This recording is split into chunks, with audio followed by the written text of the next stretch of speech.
오늘 제목이 모든 길을 작정하시는 하나님, 이런 제목으로 말씀을 대하겠습니다. 우리가 다니엘서 5장에서 새로운 왕을 하나 대합니다. 벨사살 왕입니다. 우리가 지난주까지 느부갓네살 왕에 대해서 살폈는데 오늘은 벨사살 왕입니다. 성경을 보면 이 벨사살 왕은 느부갓네살 왕의 아들로 등장을 하는데 역사를 보면 좀 아닌 것 같습니다. 아마 외손자가 아니었을까 학자들은 추측을 합니다. 이 벨사살의 아버지 나도니두스가 정권을 잡았습니다. 그리고 본인이 왕이 되지 않고 자기 아들을 세워서 왕으로 삼습니다. 일종의 대리 왕이지요. 그러면 벨사살 왕의 목표가 있을 겁니다. 자기가 진짜 왕이라는 것을 다른 사람들에게 보이기를 원했을 겁니다. 자기가 정말 큰 권세를 가지고 있는 진짜 왕이다, 이렇게 보이기를 원했을 겁니다. 그래서 5장을 보시면 하루는 이 벨사살이 귀족 1000명을 데려다가 왕궁에 모아놓고 큰 잔치를 베풉니다. 잔치를 통해서 자기의 권위를 드러내는 거죠. 성경에는 기록되어 있지 않은데 이때는 바벨론이 메데 바사 연합군과 전쟁을 할 때입니다. 전쟁 중에 메데와 바사 연합군이 바벨론 제국의 수도인 이 바벨론 성을 에워싸고 있습니다. 포위하고 공격하고 있습니다. 역사의 기록에 따르면 이 바벨론 제국의 수도인 이 도시 바벨론은 아주 견고한 성이었다, 이렇게 알려져 있습니다. 자, 사진을 한번 볼까요? 저기 배경에 보이는 안에 일부만 이제 그림으로 나와 있는데 일부 학자들은 이 바벨론 도시의 크기가 오늘날 서울만 했을 거다. 엄청난 크기죠. 고대의 오늘 서울만한 도시라고 하면 엄청날 겁니다. 서울은 한강이 지납니다. 이 도시는 유프라테스 강이 지납니다. 그런데 저희는 한강이 도시를 가로지르지만 여기는 유프라테스 강이 세 줄기로 갈라집니다. 그래서 두 줄기는 도시를 에워싸고요, 한 줄기는 도시를 관통합니다. 우리가 생각하는 한강보다 유프라테스 강은 훨씬 더 큰 강입니다. 엄청나게 큰 강이 도시를 에워싸고 있고 도시를 가로지릅니다. 그리고 이 도시에 성벽이 있는데 높이가 120m입니다. 높이만 120m. 엄청나죠? 그리고 이 성벽이 이중입니다. 안에 성벽이 있고 바깥에 성벽이 있고 안쪽에 성벽이 하나 더 있습니다. 그리고 문이 100개가 있는데 이 100개의 문이 다 청동으로 만들어져 있습니다. 오늘날 이런 성이라도 함락하는 건 어렵지 않을 겁니다. 오늘날 탱크 몇 대만 가도 미사일 몇 방만 쏴도 도시 함락하는 건 어렵지 않습니다. 근데 고대 사회에서는 아니었습니다. 성벽이 120m나 되고요, 아주 큰 강이 이 도시를 둘러싸고 있습니다. 그래서 이 바벨론 사람들은 절대 바벨론은 무너지지 않을 거다, 절대 함락되지 않을 거다, 이렇게 생각을 했습니다. 근데 지금 메데와 바사의 연합군이 이 바벨론을 둘러싸고 있습니다. 그런데 함락하지 못했습니다. 이때 벨사살이 1000명의 귀족들을 불러서 잔치를 엽니다. 아마 벨사살 왕은 안전하다는 걸 보이기 위해서 이 잔치를 열었을 겁니다. 바벨론 성은 함락되지 않으니 안심하라, 아마 백성들을 이렇게 다독이기 위해서 이 잔치를 열었을 수도 있습니다. 근데 굉장히 어리석은 행동을 하죠. 그가 자기 권위를 세우는 한 방편으로 느부갓네살 왕이 예루살렘 성전에서 탈취하여 온 성전의 그릇을 가지고 오게 합니다. 성전에서 섬기는 귀한 물건인데 가지고 와서 그곳에 술을 따라 마십니다. 그리고 자신이 만든 금과 은과 동과 철과 나무와 돌로 만든 우상을 찬양합니다.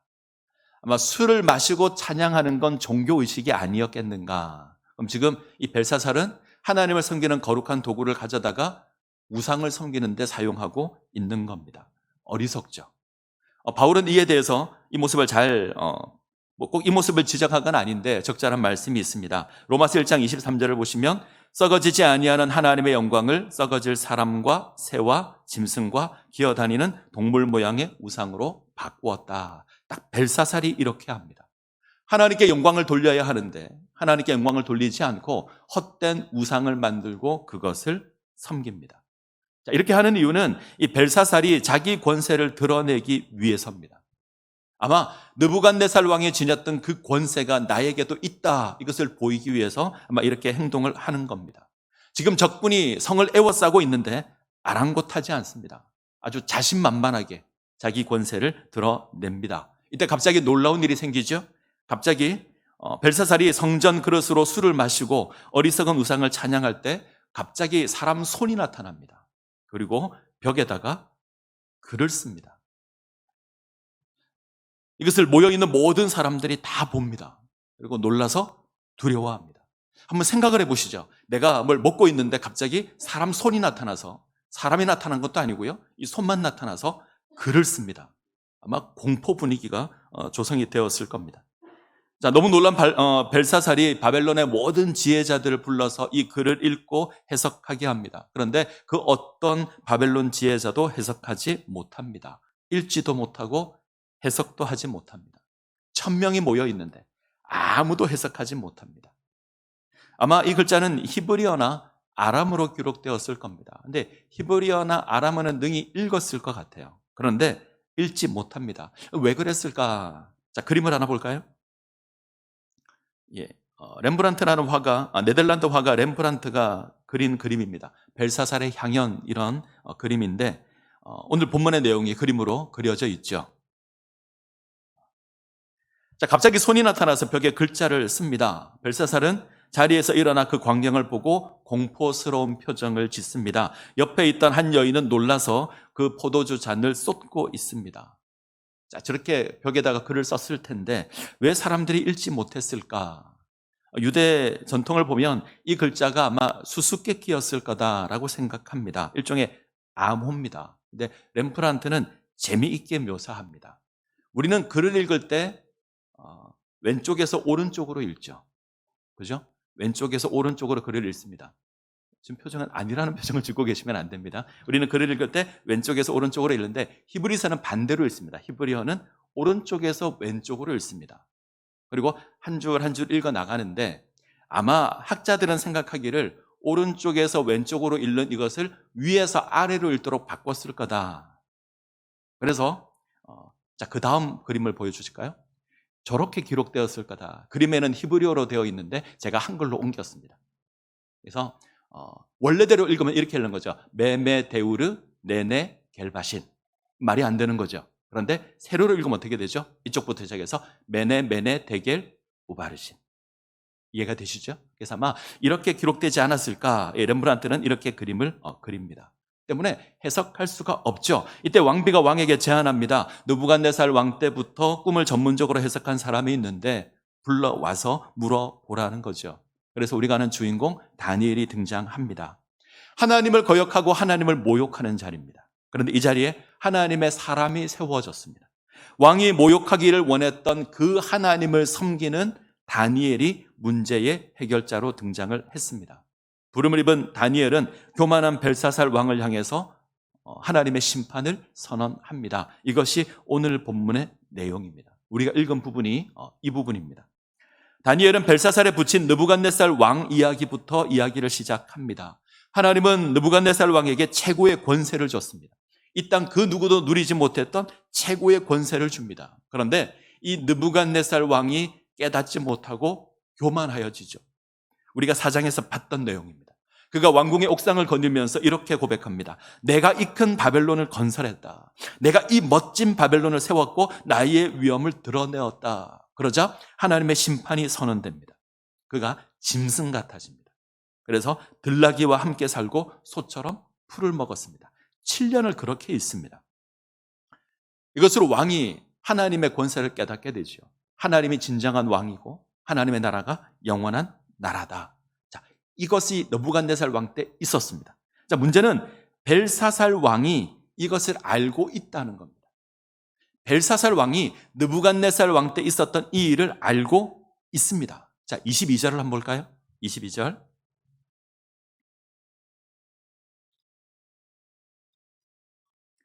자, 22절 같이 읽습니다. 벨사살이여 왕은 그의 아들이 되어서 이것을 다 알고도 아직도 마음을 낮추지 아니하고. 다니엘이 고백합니다. 벨사살은 알고 있습니다. 왕의 아들로서 앞선 느부갓네살 왕에게 일어났던 일을 압니다. 7년 동안이나 자리를 비웠습니다. 너무나 잘 압니다. 이것을 경험했음에도 불구하고 겸손하지 않고 교만하여졌습니다. 느부갓네살 왕은 알지 못하고 하나님을 거역했습니다. 벨사살은요, 알면서 거역했습니다. 느부갓네살 왕은 돌이켜서 회개하는 모습을 보이지만 벨사살은 회개하지도 않습니다. 같이 심판을 받습니다. 느부갓네살은 회복되지만 벨사살은 회복되지 못합니다. 자, 벨사살을 심판할 메시지가 벽에 기록된 글씨입니다. 메네 메네 데겔 우바르신.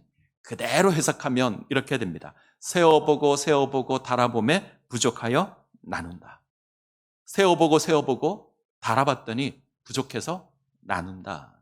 학자들은 이 문자가 동전의 무게를 의미할 거다 생각합니다. 그래서 메네는 문화를 가리킨다. 한 문화. 데겔은 세계를 가리킨다. 그리고 바르시는 반문화를 가리킨다. 쉽게 표현하면 한 문화는 1,000만 원 정도 됩니다. 한 세겔은 노동자의 4일 동안의 품삯입니다. 문화에 비하면 보잘것 없고요. 우리로 말하면 한 4, 50만 원 정도 될 것 같습니다. 자, 풀이하면 1,000만 원짜리인지 확인하려고 세어봤습니다. 1,000만 원짜리인지 확인하려고 세어보고 세어봤는데 1,000만 원짜리가 아닙니다. 40만 원짜리입니다. 너무나 가치 없는 것이 드러나자 이것을 반으로 쪼개버렸습니다. 이해가 되시죠? 하나님께서 벨사살이 정말 가치가 있는지 달아봤는데 보잘것이 없습니다. 아주 형편없습니다. 그래서 나라를 반으로 나누어 버렸습니다. 이 예언대로 벨사살 왕은 그날 밤에 죽습니다. 무너지지 않으리라 생각했던 바벨론 성이 무너졌습니다. 인간이 세운 건 결코 안전하지 않습니다. 결국 무너지지 않으리라 생각했던 바벨론이 메대와 바사에 의해서 정복됩니다. 그리고 메대 사람 다리오가 나라의 주관자로 세워졌습니다. 오늘 우리가 대하는 본문의 내용은 지금까지 우리가 살펴왔던 다니엘의 내용과 별로 다르지 않습니다. 하나님의 권세를 이야기하죠. 하나님의 주권을 이야기합니다. 하나님은 당신 뜻대로 나라를 세울 수 있다. 당신이 원하시면 왕을 내릴 수도 있고 당신이 원하면 왕을 세울 수도 있고 그 왕위를 다른 사람에게 넘길 수도 있다. 이것이 본문의 이야기입니다. 다니엘은 하나님을 이렇게 고백합니다. 지극히 높으신 하나님은 사람의 나라를 다스리는 분이십니다. 자기 뜻대로 나라를 다스리시며 누구든지 그 자리에 세우시는 하나님입니다. 그리고 23절을 가면 이렇게 되어 있습니다. 이 하나님이 모든 길을 작정하십니다. 모든 길을 작정하시는 하나님. 왕의 호흡을 주장하시고 왕의 모든 길을 작정하시는 그 하나님입니다. 근데 벨사살이 이 하나님께 영광을 돌리지 않았습니다. 이것이 왕의 죄죠. 어리석게도 자신의 삶을 주장하고 어리석게도 그는 자신이 자신의 삶을 주장하고 다스리고 나라를 다스린다고 생각했습니다. 그것을 주장하는 분은 하나님이십니다. 모든 걸 작정하시는 분은 하나님이십니다. 잠언 16장 9절 우리가 잘 압니다. 잠언 16장 9절 사람이 마음으로 자기 길을 계획할지라도 그의 걸음을 인도하시는 이는 여호와시니라. 사람이 자기 길을 계획합니다. 그러나 이루시는 분은 하나님이십니다. 모든 걸 작정하시는 분이 하나님이십니다. 이루시는 분도 하나님이십니다. 자, 오늘 우리가 본문에서 주목할 것이 하나 있습니다. 그건 이 벨사살이 안다는 겁니다. 하나님의 주권을 안다는 겁니다. 모든 것을 다스리시고 모든 것을 주장하는 것이 하나님이라는 것을 압니다. 느부갓네살 왕의 그 모습을 보고 벨사살은 압니다. 다니엘이 고소하죠. 이것을 다 알고도 마음을 낮추지 않았습니다. 알고도 모든 것을 작정하시는 하나님을 거역했습니다. 지금 벨사살의 죄는 아는데 거역한 겁니다. 저는 이것이 우리에게 주는 경고라고 생각합니다. 너무나 무서운 경고입니다.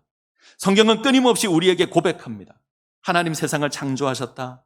하나님 세상을 통치하신다. 하나님 살아계셔서 우리 삶에 역사하시는 하나님이시다. 우리가 그렇게 믿습니다. 우리는 이 하나님을 압니다. 이 하나님의 놀라운 역사도 우리는 압니다. 성경을 통해서 우리는 압니다. 하나님 세상 창조하셨고 하나님 세상 주관하신다. 우리는 압니다. 하나님께서 죄악이 간영한 세상을 홍수로 심판하십니다. 하나님의 구원을 방해하는 애굽의 바로도 심판하십니다. 이스라엘이라도 하나님을 거역하면 하나님께서 심판하셨습니다. 하나님께서 인정하는 다윗이지만 그가 밧세바를 범했을 때 하나님 심판하셨습니다. 하나님 유다도 심판하시고 예루살렘도 무너뜨리시고 하나님의 성전도 무너뜨리셨습니다. 우린 하나님의 심판을 압니다. 하나님을 거역하면 심판을 받을 겁니다. 동시에 하나님의 구원의 역사도 압니다. 하나님은 아브라함을 불러서 믿음의 조상으로 세우셨습니다. 홍해를 가르고 이스라엘 구원하셨습니다. 40년 광야를 인도하신 분이 하나님이십니다. 이 하나님 골리앗을 이기게 하셨습니다. 바벨론 포로에서 돌아오게 하시고 이 하나님 예수 그리스도를 통해서 우리를 구원하십니다. 우리가 압니다. 이 놀라운 구원의 역사도 우리가 압니다. 이걸 알면 우리 삶이 어떠해야 되죠? 모든 것을 작정하시고 모든 것을 운행하시고 모든 것을 이루시는 그 하나님께 영광을 돌려야 될 겁니다. 하나님 인정해야 될 겁니다. 하나님 섬겨야 될 겁니다. 그리고 하나님 찾아야 될 겁니다. 그게 마땅한 것이고 그게 옳은 겁니다. 근데 우리 모습은 어떻습니까? 하나님 찾고 계십니까? 하나님 섬기십니까? 하나님을 아는데 마치 하나님을 모르는 것처럼 살아가지 않으십니까? 하나님께서 정직과 성실을 얼마나 중요하게 생각하는지 우리는 압니다. 근데 우리는 거짓과 속임의 삶을 살 때가 많습니다. 하나님께서 우리에게 원하는 것이 사랑이라는 것 우리가 압니다. 근데 우리는 사랑하지 못하고 시기하고 질투하고 미워합니다. 범사에 감사라는 하나님의 뜻을 알지만 우리는 늘 불평과 불만으로 우리의 삶을 가득 채우고 있습니다. 성경이 하나님의 말씀이라는 것 우리가 알지만 우리가 성경을 하나님의 말씀으로 대접하지 않습니다. 우리는 하나님이 살아계신다 기꺼이 고백할 수 있지만 이 하나님 잘 바라보지 않습니다. 하나님께서 역사하신다 우리가 늘 고백하지만 그 하나님께 기도하지 않습니다. 벨사살의 모습과 우리의 모습이 닮았다라는 생각을 합니다. 무신론에는 두 가지가 있습니다. 아예 하나님이 없다 고백하는 무신론이 있고요. 또 하나는 하나님이 있다고 고백하지만 그 하나님 섬기지 않는 겁니다. 하나님 없는 삶을 살아가는 그런 무신론도 있습니다. 우리가 하나님을 시인한다고 하지만 우리 삶에서 하나님을 인정하지 않는다면, 하나님을 섬기지 않는다면 무신론입니다. 하나님을 예배하고 찬양하고 섬기는 삶을 산다 하지만 우리가 살아가는 삶에서 하나님 인정하지 않으면 그거 무신론입니다. 우리가 하나님의 거룩한 성전의 그릇을 가지고 있다고 할지라도 그것으로 하나님을 섬기지 않으면 무신론입니다. 하나님 없는 삶을 사는 겁니다. 하나님 이런 우리를 달아보실 겁니다. 그리고 어쩌면 선언하실지 모릅니다. 메네 메네 데겔 우바르시. 우리 모습이 부족함을 드러낸다면 하나님께서 우리를 달아보시고 우리가 그 달아보는 모습에 온전하지 못하다면 하나님 심판하실 겁니다. 하나님의 자녀인 줄 알고 달아봤는데 아니면 하나님 우리를 책망하실 겁니다. 오늘 본문의 말씀은 단순히 벨사살의 교만만을 책망하는 건 아닌 것 같습니다. 우리를 향해서 하시는 말씀입니다. 아는데 섬기지 않으면 심판을 받을 겁니다. 하나님 우리의 모습을 달아보실 겁니다. 메네메네 대결 우바르신 하실 겁니다. 이 하나님을 인정하셨으면 좋겠습니다. 모든 것을 주관하시는 하나님 인정하셨으면 좋겠습니다. 눈앞에 골리앗이 나타나면 하나님을 까맣게 잊어버리는 것이 아니라 살아계신 하나님 의지하고 그 골리앗과 맞서는 주의 백성들이 되시기를 원합니다. 우리 인생 가운데 풍랑이 가득할 때에 그것을 두려워하는 것이 아니라 하나님께서 함께 하시니 두려워하지 않는 모습 가운데 세워지시기를 바랍니다. 우리가 하나님을 안다면, 우리가 정말 하나님을 안다면 하나님 있는 삶을 사셔야 합니다. 우리가 하나님을 안다면 하나님을 섬기는 삶을 살아가야 합니다. 아는데 거역한다면 그건 하나님을 모르는 겁니다. 우리가 살아가는 모든 삶에서 하나님 기억하시기를 바랍니다. 그리고 하나님 섬겨 가시기를 바랍니다. 그리고 하나님께 영광 돌리실 것을 부탁드립니다. 이 모습 가운데 세워지시기를 바랍니다. 아는데 거역하는 것이 아니고요. 알기 때문에 기꺼이 하나님을 섬기는 그 모습 가운데 세워지시기를 간절히 소원합니다. 같이 찬양하시겠습니다. 주 하나님 독생자 예수 찬양하겠습니다.